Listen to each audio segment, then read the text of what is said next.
అండి, ఈరోజు మరో రుచికరమైన పచ్చడితో మీ ముందుకు వచ్చేసాను. ఈరోజు నేను చూపించబోయేది అల్లం పచ్చడి. అన్నంలోకి చాలా బాగుంటుంది. ఇంకా ఇడ్లీ, దోశ, పెసరట్టు ఏ టిఫిన్లోకైనా బాగుంటుందండి. ఉండ్రాళ్ళల్లో అయితే అదిరిపోతుంది. ఇప్పుడు ఎలా చేయాలో చూద్దాం. దీనికి కావాల్సిన పదార్థాలు చూద్దాం.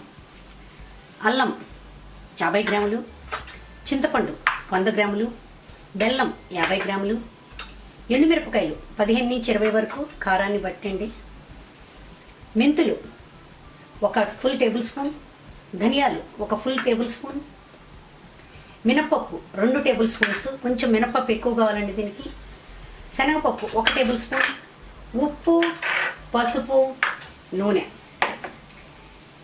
ఇప్పుడు ఎలా చేయాలో చూద్దాం. ఒక గిన్నెలోకి కొద్దిగా నీళ్లు తీసుకొని దీనిలో చింతపండు వేసేయాలండి. ఇది కొద్దిసేపు మరగనివ్వాలి. ఇలా చింతపండు ఒక 5 నిమిషాలు ఉడకబెట్టుకుంటే ఈ పచ్చడి 1 మంత్ వరకు కూడా పాడవదండి, ఇంకా ఎక్కువ రోజులు కూడా ఉంటుంది. బాగా మరుగుతున్నాయండి. ఇప్పుడు స్టవ్ ఆఫ్ చేసేసి చల్లారనిద్దాం. తాగిన నూనెలో మెంతులు, ధనియాలు, మినప్పప్పు, శనగపప్పు, మిరపకాయలు ఇందాక చూపించాను కదండి, అవన్నీ దీనిలో వేసుకొని వేయిస్తున్నాను. ఇది ఎర్రగా వేయేదాకా వేయించుకోవాలి. ఎర్రగా వేగిపోయాయండి.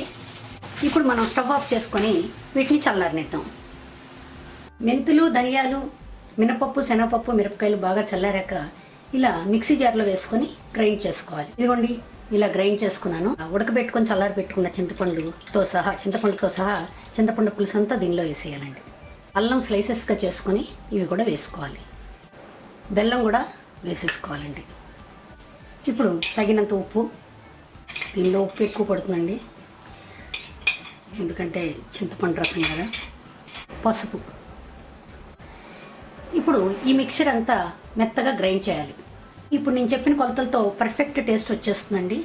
ఈ కన్సిస్టెన్సీలో అన్నంలోకి బాగుంటుందండి. నీళ్లు తక్కువైతే కలుపుకోవచ్చు, కానీ కాచి చల్లార్చిన నీళ్లు మాత్రమే కలుపుకోవాలి. అప్పుడే పచ్చడి నిల్వ ఉంటుంది. ఇంకా ఏ టిఫిన్కైనా పర్ఫెక్ట్ కాంబినేషన్ అల్ల పచ్చడి.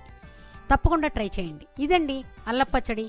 మీరు టిఫిన్లు చేసుకున్నప్పుడు పచ్చడి కోసం వెతుక్కోకుండా అల్ల పచ్చడితో ఎంజాయ్ చేయొచ్చు. అలాగే వెజిటబుల్స్ లేనప్పుడు అన్నంలో కలుపుకొని అల్ల పచ్చడితో హ్యాపీగా తినచ్చు. తప్పకుండా ట్రై చేయండి, లైక్ చేయండి, షేర్ చేయండి, సబ్స్క్రైబ్ చేయండి. Thank you.